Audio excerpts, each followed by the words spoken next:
I always thought my next-door neighbor, Michael, was just a quiet, mature 40-year-old man dealing with a broken power line. I never could have guessed that the harmless-looking request for my Wi-Fi password was actually the first step of a carefully planned obsession, or that within days he would be standing in my living room, trapping me in his arms and confessing a desperate love that turned my entire life upside down. At first, everything seemed perfectly normal.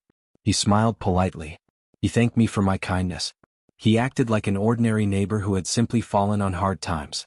I had no idea that every act of generosity I showed him was pulling me deeper into a trap he had already planned long before he ever knocked on my door. If I had known the truth, I never would have opened that door.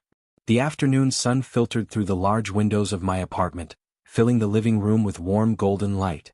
Dust particles floated lazily through the air as a gentle breeze drifted in from the slightly open balcony door. It was one of those peaceful afternoons when the entire apartment building felt unusually quiet. At 22 years old, I had finally started enjoying the independence of living alone. My apartment wasn't luxurious, but it was comfortable. The walls were decorated with framed photographs from college, a few movie posters, and a bookshelf packed with novels I rarely had enough time to finish. Living alone gave me a sense of freedom I had always wanted. Nobody interrupted my routines. Nobody complained about loud music. Nobody questioned my late-night gaming sessions or my habit of leaving coffee mugs around the apartment. Life was simple. Friends often joked that I was lucky because people naturally liked me. They said I had an easy smile, a friendly personality, and the kind of appearance that attracted attention without trying. I never paid much attention to those compliments. To me, I was just David, a 22-year-old trying to build a career, pay rent on time, and figure out what adulthood actually meant. The apartment building itself was quiet. Most of my neighbors kept to themselves. We exchanged polite greetings in the hallway, but very few conversations lasted longer than a minute. Among those neighbors was Michael. Michael lived directly next door. He was around 40 years old, tall and broad-shouldered, with neatly combed dark hair that was beginning to show streaks of gray. He carried himself with the confidence of someone much older and more experienced than me. Despite living next door for almost a year, I barely knew anything about him. Whenever we crossed paths, he simply nodded. Morning. Evening. How's it going? Nothing more. He seemed reserved, mature, and private. That afternoon, I had just finished cleaning the kitchen when the silence of the apartment was interrupted by the sharp ring of the doorbell. Ding dong. I looked toward the front door. Who could that be? I wasn't expecting any visitors.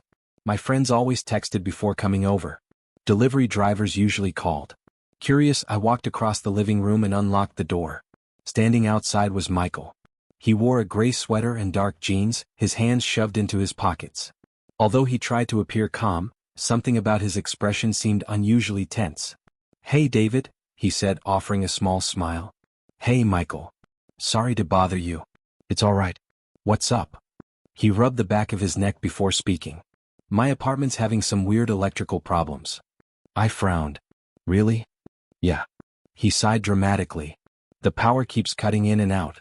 Apparently, something happened with the wiring, and now my router isn't working at all. That sucks. It really does. He gave an awkward laugh.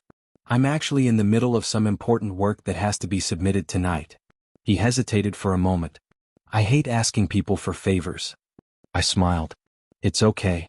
But would you mind sharing your Wi-Fi password just until they fix everything? Without giving it a second thought, I nodded. Oh sure.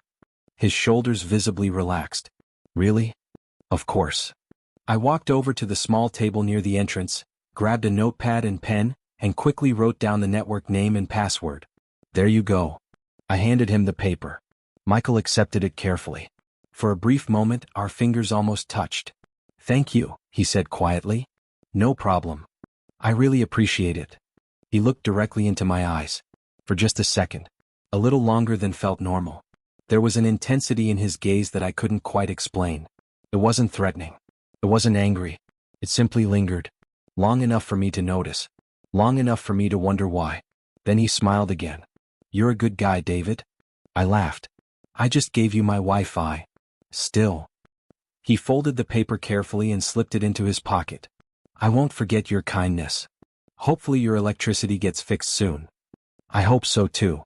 He slowly turned and walked back toward his apartment. I watched him unlock his door before closing mine. The apartment returned to silence. I shrugged. Poor guy. That was all I thought.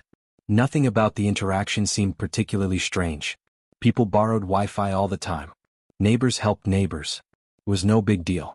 I spent the rest of the afternoon watching television, answering emails, and cooking dinner, completely unaware that the simple act of writing down 8 characters on a piece of paper had unknowingly opened the first chapter of a nightmare that was only beginning. Outside, beyond the walls of my apartment, Michael quietly closed his own front door. He unfolded the small piece of paper once more. His eyes rested on the handwriting. A slow smile spread across his face. The first step had worked, and David had absolutely no idea. The rest of the afternoon passed quietly. After helping Michael with the Wi-Fi password, I didn't think about him again. I finished dinner, cleaned the dishes, and settled onto the couch with a movie playing softly in the background. Outside, the sun slowly disappeared below the skyline, painting the clouds in shades of orange before the sky darkened into a deep, bruised purple. Rain clouds gathered in the distance, and a chilly wind rattled the windows. I stretched my legs across the couch and reached for my coffee mug. Finally. A peaceful evening. Then the doorbell rang again. Ding dong. I frowned. Who could that be now?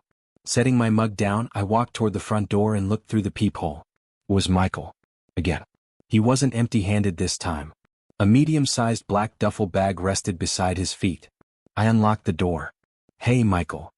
He offered a nervous smile, though it looked much more forced than earlier. David, I'm really sorry to bother you again. No problem. What's going on? He let out a long sigh before rubbing the back of his neck.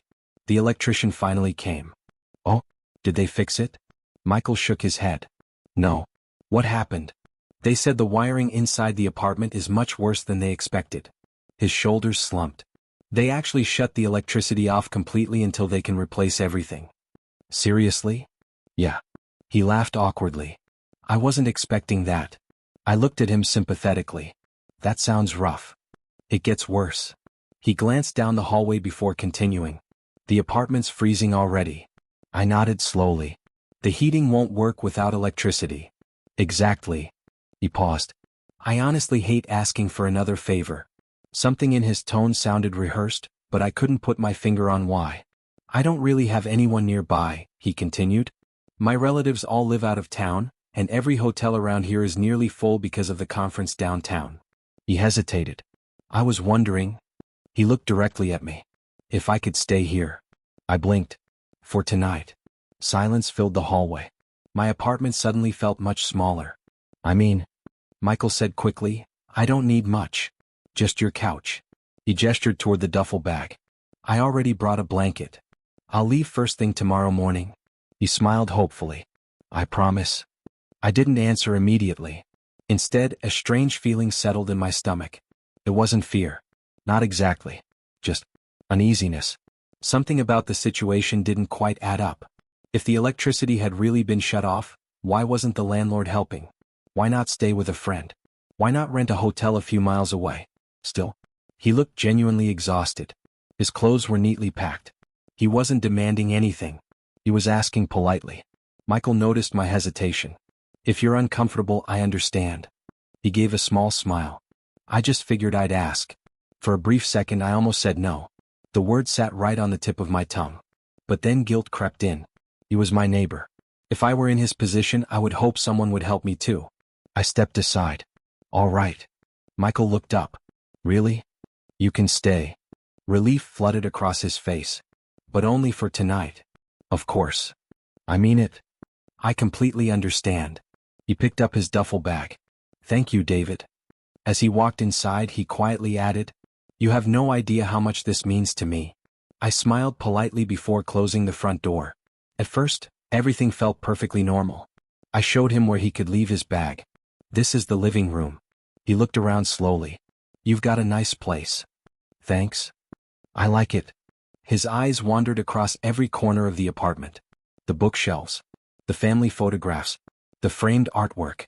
The kitchen. The hallway leading toward my bedroom. It felt less like he was casually looking around, and more like he was memorizing everything.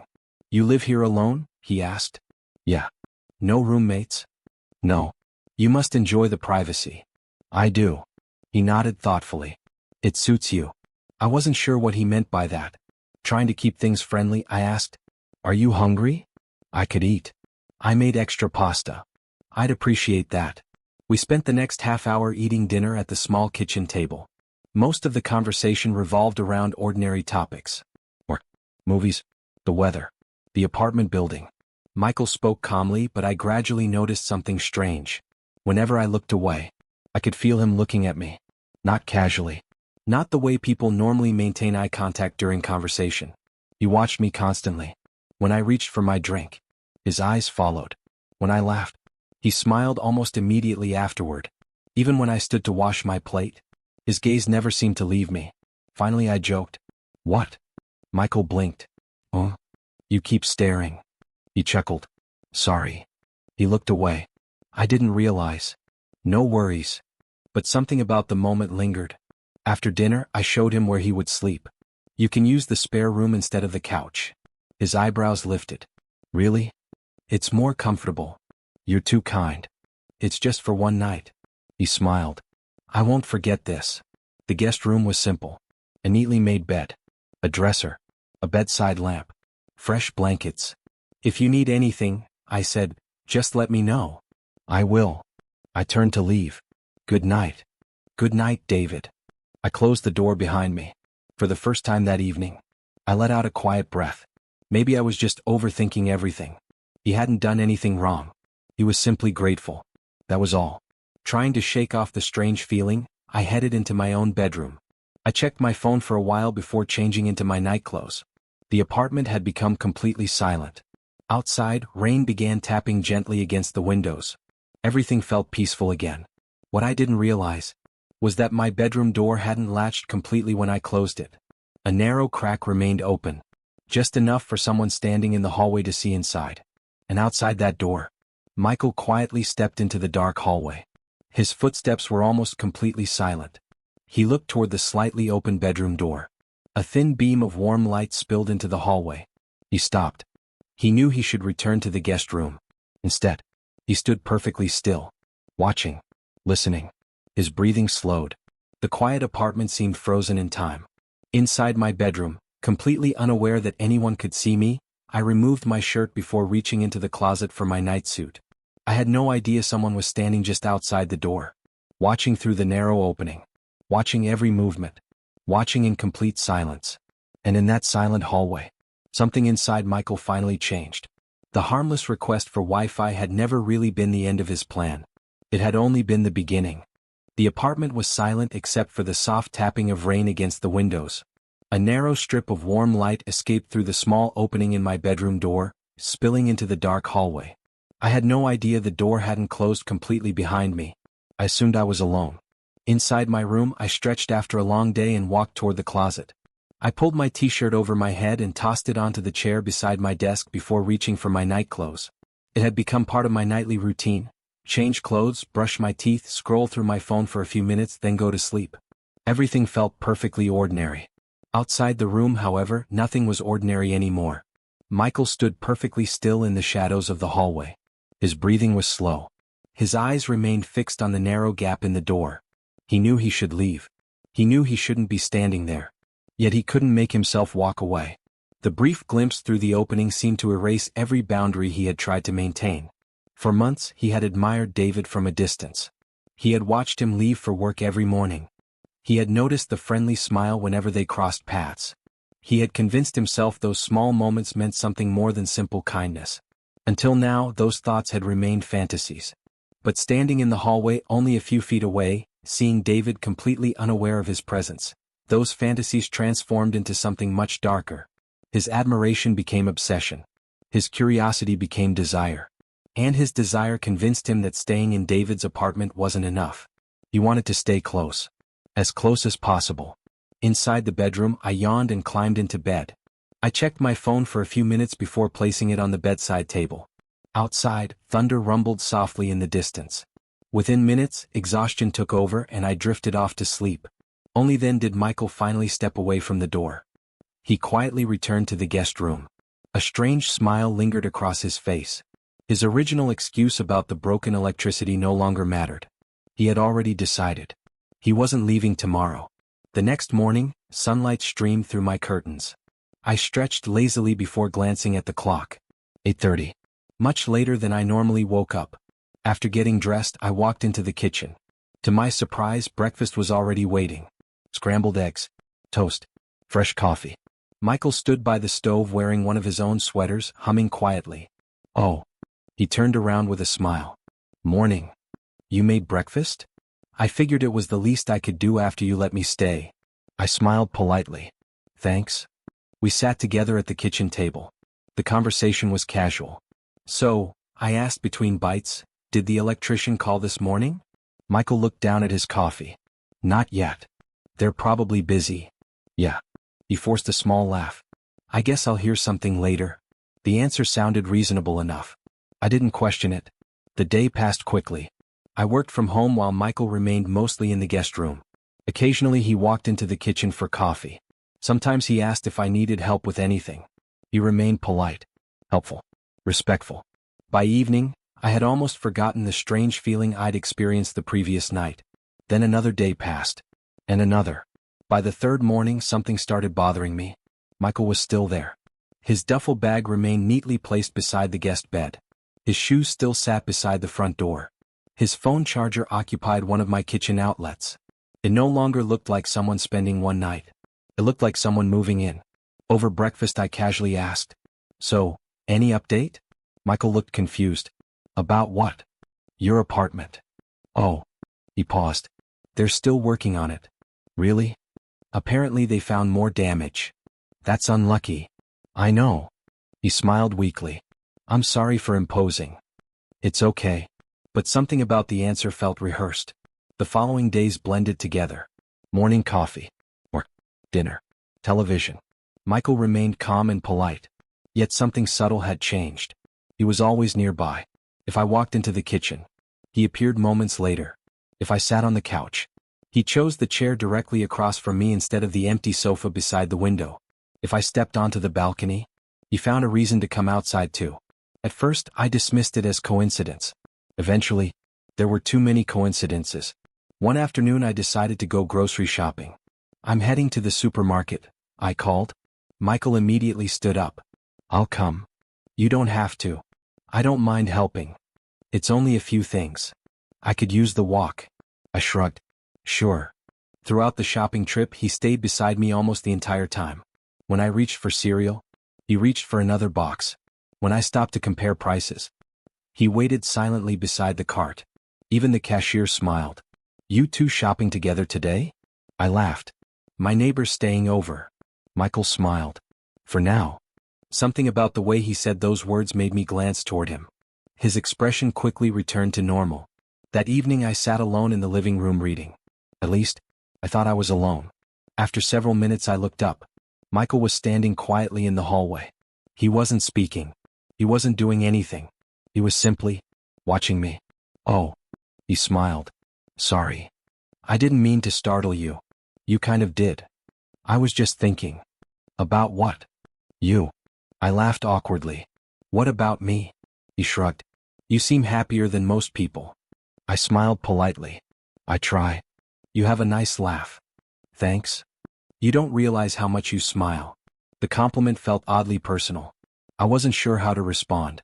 Eventually I returned to my book. A few seconds later I heard his footsteps disappear down the hallway. By the fifth day I couldn't ignore my instincts anymore. Every time I entered a room, Michael somehow appeared shortly afterward. Sometimes I'd look up from my laptop and catch him glancing away. Other times I'd find him standing near the balcony, staring absent-mindedly toward my bedroom door. Whenever I asked whether everything was all right, he always smiled. I'm fine. You sure? Of course. His answers never lasted more than a sentence. Yet his eyes always seemed to say much more. That night, I lay awake longer than usual. Something felt wrong. I couldn't explain it. Michael hadn't threatened me. He hadn't yelled. He hadn't acted aggressively. Still, the apartment no longer felt like my own. It felt as though every movement I made was being quietly observed. Every laugh, every conversation, every routine. I kept telling myself I was imagining things. Maybe I simply wasn't used to having another person living with me. Maybe I was overreacting. Eventually, exhaustion won and I drifted to sleep. Outside my bedroom, the hallway remained dark. Michael stood there once again. This time he didn't approach the door. He simply looked at it from a distance. His thoughts raced through his mind. Leaving tomorrow was no longer an option. Leaving meant returning to silence. Returning to an apartment where David wasn't just a few steps away. He couldn't bear the thought. In his mind, he convinced himself there had to be another way to stay. Another excuse. Another reason. Anything. Because the truth, the real reason he refused to leave, was something he still wasn't ready to admit aloud. But that moment was coming. And when it did, it would change everything. By the 6th day, the atmosphere inside my apartment had completely changed. It no longer felt like the peaceful home I had enjoyed living in. Instead, every room seemed heavy with tension. The silence between Michael and me had become awkward. We still exchanged polite words, but something invisible stood between us now. I couldn't explain it, yet every instinct told me that something wasn't right. His belongings were still scattered around the guest room. His coffee mug sat beside mine in the kitchen. His jacket hung on one of my dining chairs. It looked less like someone staying temporarily, and more like someone settling in. I stood in the kitchen one morning, staring toward the guest room. This has gone on long enough, I thought. He's been here almost a week. I tried to convince myself there had to be a reasonable explanation. Maybe the repairs really were taking longer than expected. Maybe the landlord was slow. Maybe I was being impatient. But the uneasy feeling that had followed me for days refused to disappear. I couldn't ignore it anymore. Today I was going to ask him directly. That evening we were both sitting in the living room. The television played quietly in the background, though neither of us was paying attention. Rain tapped gently against the windows. I took a deep breath. Michael. He looked over. Yeah. We need to talk. His smile faded slightly. About what? I leaned forward. You've been here for nearly a week. He remained silent. I thought you were only staying one night. I know. So. I looked him straight in the eyes. When exactly is your landlord fixing the electricity in your apartment? For the first time since I'd met him. Michael froze. Completely. His face lost its color. His hands tightened together. The calm expression he always wore disappeared. Instead, panic flashed across his face. He opened his mouth. Closed it again. I frowned. Michael. Several long seconds passed. Finally he stood. Slowly. His voice trembled. I need to tell you something. What? He took one step toward me. Then another. I instinctively stood as well. What is it? His breathing became uneven. His eyes looked strangely desperate. Before I could react, he suddenly reached forward. His hands grabbed both of my arms. Firmly. What are you doing? Without warning, he pulled me toward him. My shoulders hit his chest. I stiffened immediately. Michael. He held on tightly. Not violently enough to injure me, but firmly enough that I couldn't immediately step away. His entire body was shaking. Please. His voice cracked. Just listen to me. What are you doing? I demanded. Let go. Instead of releasing me, he lowered his head for a moment before speaking again. There isn't anything wrong with my electricity. I stared at him. What? My Wi-Fi works. He swallowed hard. My apartment has power. I felt my stomach drop. What are you talking about? I lied. Every word seemed painful for him to say. I lied about everything. My heart began pounding. What do you mean you lied? His grip trembled. I've been watching you. The room suddenly felt ice cold. What? For months. I couldn't believe what I was hearing. I would see you leaving every morning. You'd smile. You'd wave. You were always kind to everyone. I started looking forward to seeing you. His voice grew quieter. At first I told myself it was harmless. I just admired you. But every day, it became harder to stop thinking about you. I stared at him in complete disbelief. He continued before I could interrupt. The Wi-Fi was just an excuse. So was the electricity. I only wanted a reason to come inside. A wave of shock rushed through me. Every strange feeling. Every suspicious glance. Every coincidence. Suddenly, they all made sense. Michael continued speaking, tears beginning to fill his eyes. The night I stayed here. When I saw you through your bedroom door. His voice barely rose above a whisper. I completely lost control of my feelings. I couldn't stop thinking about you. I knew I should leave.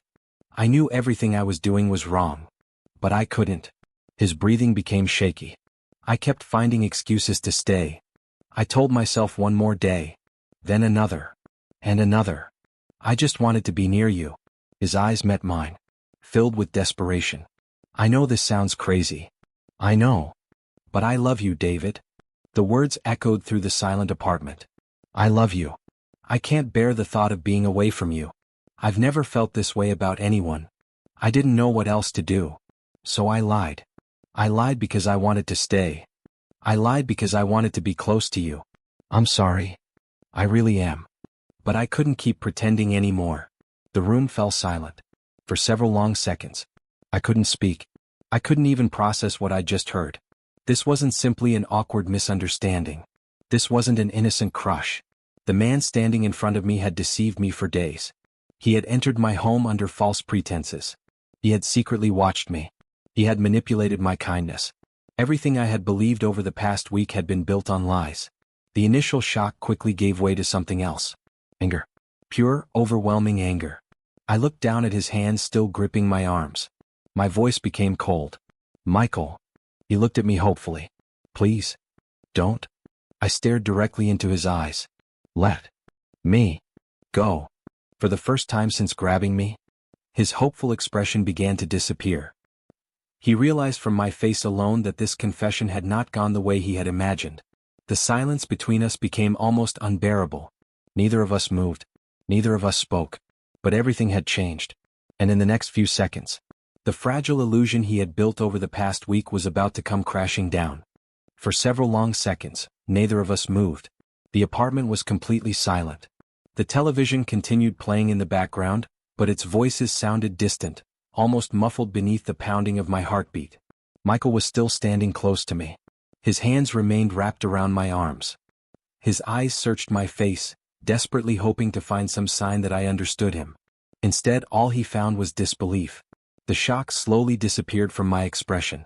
It was replaced by something much stronger. Anger. Deep, burning anger. Every memory from the past week suddenly replayed itself inside my mind. The request for my Wi-Fi password. The story about the broken electricity. The electrician. The freezing apartment. The desperate request to stay for one night. His constant staring. Following me from room to room. Watching me while I read. Appearing everywhere I went. Standing outside my bedroom. Every strange feeling I had ignored now made perfect sense. None of it had been an accident. Every step had been built on deception. Every act of kindness I had shown him had been used against me. My own apartment, the one place where I always felt safe, had become the setting for his lies. A wave of fury rushed through me. I looked directly at him. My voice was cold. Get your hands off me. Michael's grip loosened slightly. David. I said. I raised my voice. Get your hands off me. Before he could say another word, I shoved him backward with all the strength I had. He stumbled several steps before catching himself against the edge of the coffee table. His eyes widened in shock. He clearly hadn't expected me to fight back. I immediately stepped farther away, putting several feet of distance between us. My breathing became fast and uneven. My heart pounded so loudly I could hear it. Michael slowly raised both hands. Please. No. Just let me explain. You already explained. I know how this looks. It looks exactly the way it is. His face crumpled. I never wanted to scare you. You lied to me. I know. You manipulated me. I'm sorry. You watched me without my knowledge. His head lowered. I know. You invaded my home. I never meant. Stop. My voice echoed through the apartment. For the first time since meeting him, Michael became completely silent. I pointed toward the front door. Do you have any idea what you've done? He didn't answer. I trusted you. You came here pretending you needed help. I opened my home to you. I fed you. I let you sleep here. I treated you like a neighbor who was having a hard time. I could feel my hands shaking. And the entire time, I stared directly into his eyes. You were lying. Michael swallowed hard. I know. No. I shook my head. I don't think you do. You watched me in my own apartment. His face turned pale. You admitted it. You stood outside my bedroom. He closed his eyes. I wasn't thinking. You should have been. I'm sorry. You keep saying you're sorry.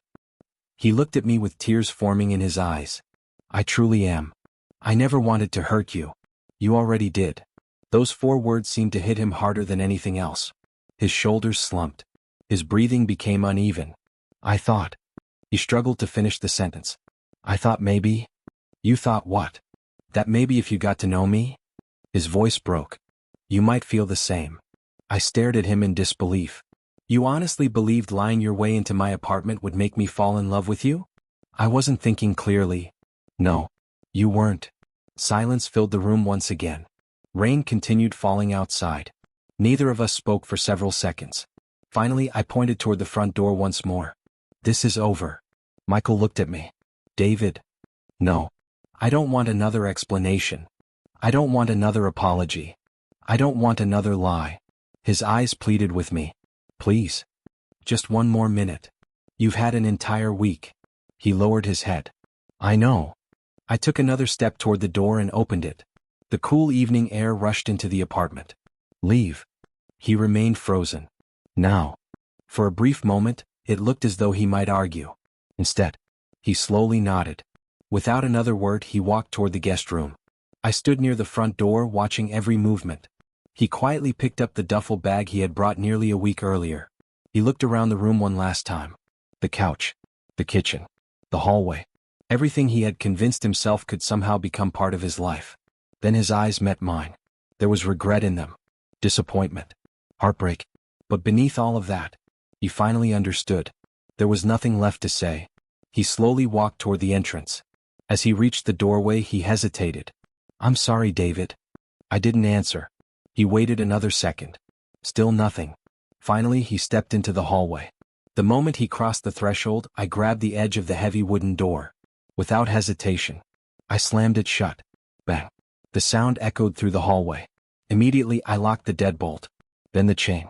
Then I checked the lock one more time. Only after I was certain the door was secure did I step backward. The apartment became completely silent. I leaned against the wall, trying to steady my breathing. My entire body was trembling. I had never imagined something like this could happen. 1 week earlier, Michael had simply been the quiet man living next door. Now I knew the truth. The broken electricity had never existed. The Wi-Fi request had been an excuse. The overnight stay had been a lie. Every strange feeling I'd ignored had been warning me that something wasn't right. I closed my eyes and let out a long, shaky breath. Although Michael was finally gone, the apartment no longer felt the same. The trust one had once given so freely had been shattered. And I knew it would be a long time before I opened my door so easily to anyone again. The apartment fell into complete silence.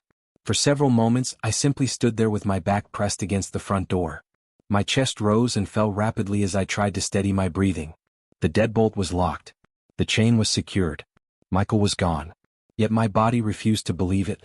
I looked toward the living room where only minutes earlier he had been standing, confessing that everything had been a lie. The television was still playing. Some sitcom audience laughed loudly through the speakers, creating an unsettling contrast to what had just happened. I picked up the remote and switched it off. The sudden silence felt almost overwhelming. I slowly walked into the kitchen. 2 coffee mugs still sat on the counter. One belonged to me. The other belonged to Michael. Seeing it made my stomach tighten. For nearly a week, I'd treated him like a guest. I'd shared meals with him. I'd listened to his stories. I'd trusted him inside my home. Now every one of those memories felt different. Every conversation carried a hidden meaning I hadn't noticed at the time. Every smile he gave me suddenly seemed forced. Every compliment sounded calculated. I grabbed his mug and stared at it for a long moment before placing it inside the sink. Then I noticed something else. His spare blanket was still folded on the guest bed. His empty coffee creamer sat inside my refrigerator. Even though he had left, small reminders of him remained everywhere. It felt as though pieces of the nightmare were scattered throughout the apartment. I spent the next hour quietly cleaning. Not because the apartment was dirty, because I needed something to do. I washed every dish, changed the bedsheets in the guest room, opened every window to let fresh air inside despite the cool evening breeze. I wanted the apartment to feel like mine again. Little by little, it began to. Later that night, I couldn't sleep. Every small sound made me glance toward the front door. A car passing outside. Someone walking through the hallway. The elevator opening. Normally I ignored those everyday noises. Tonight they made me tense. Around midnight I finally looked through the peephole. The hallway was empty. No one was there. Still, I checked the lock again before returning to bed. The following morning, sunlight filled the apartment once more. Everything looked exactly the same as it had a week ago. Yet it didn't feel the same. I made coffee and stood on the balcony. The fresh morning air helped clear my thoughts. Across the courtyard, people walked their dogs. Neighbors chatted casually. Children laughed while waiting for the school bus. The ordinary rhythm of life continued as though nothing had happened. Only I knew how close I had come to letting someone dangerous become a permanent part of my life. For the next few days, I avoided leaving my apartment unless necessary. Whenever I heard footsteps outside my door, I instinctively looked through the peephole. Part of me worried Michael might return. He never did. I didn't hear another knock. I didn't receive another message. It was as though he had disappeared. Eventually, I gathered enough courage to speak with the building manager. Without going into every painful detail, I explained that my neighbor had lied to gain access to my apartment and that I no longer felt comfortable interacting with him. The manager listened carefully. He assured me that if Michael caused any further problems or attempted to enter my apartment again, I should report it immediately. Hearing those words gave me a small sense of relief. At least someone else now knew what had happened. Over the following weeks, life slowly returned to normal. I focused on work, spent more time with friends, started going to the gym again. Little by little, the anxiety began to fade. One afternoon, while returning home with groceries, I noticed Michael standing at the far end of the parking lot. For just a brief moment, our eyes met. He looked away first. Without saying a single word, he turned around and walked toward the opposite exit of the building. I watched until he disappeared. That was the last time I ever saw him. Months passed. The seasons changed. The memory of that week slowly became less painful, though I never completely forgot it. Sometimes I would think back to the very beginning. The knock on my door. The request for my Wi-Fi password. If someone had told me that such an ordinary favor would lead to deception, stalking, and betrayal, I would have laughed. Now I knew better. Kindness is important. Helping people is important. But trust should never be given blindly. There is a difference between being compassionate and ignoring your instincts. Looking back, I realized there had been warning signs. The lingering eye contact. The rehearsed excuses. The constant staring. The way he always seemed to know where I was. The uneasy feeling in my stomach that I kept dismissing. My instincts had been trying to protect me from the very beginning. I simply hadn't listened. Now I always did. Sometimes friends ask me why I'm so careful about inviting strangers into my home. I usually smile and change the subject. The full story is difficult to explain. It's difficult to admit that someone manipulated my kindness so easily. But I also know something else. What happened wasn't my fault. I offered help to someone I believed genuinely needed it. The deception was his choice, not mine. That realization helped me move forward. Today, my apartment feels like home again. The guest room is empty. The hallway is quiet. The nights are peaceful. Every once in a while, when the doorbell rings unexpectedly, I still pause before opening the door. I check the peephole first. Old habits are hard to break. Then I remind myself that being cautious isn't the same as being afraid. It's simply being wiser than before. The experience changed me. It taught me to trust my instincts. It taught me to set boundaries. Most importantly, it reminded me that real respect is built on honesty, not manipulation. As for Michael, I never saw him again. The chapter of my life that began with a simple request for a Wi-Fi password ended the moment I slammed that heavy wooden door, locked the deadbolt, and chose my own safety over someone else's obsession. Some doors once closed should never be opened again. The end.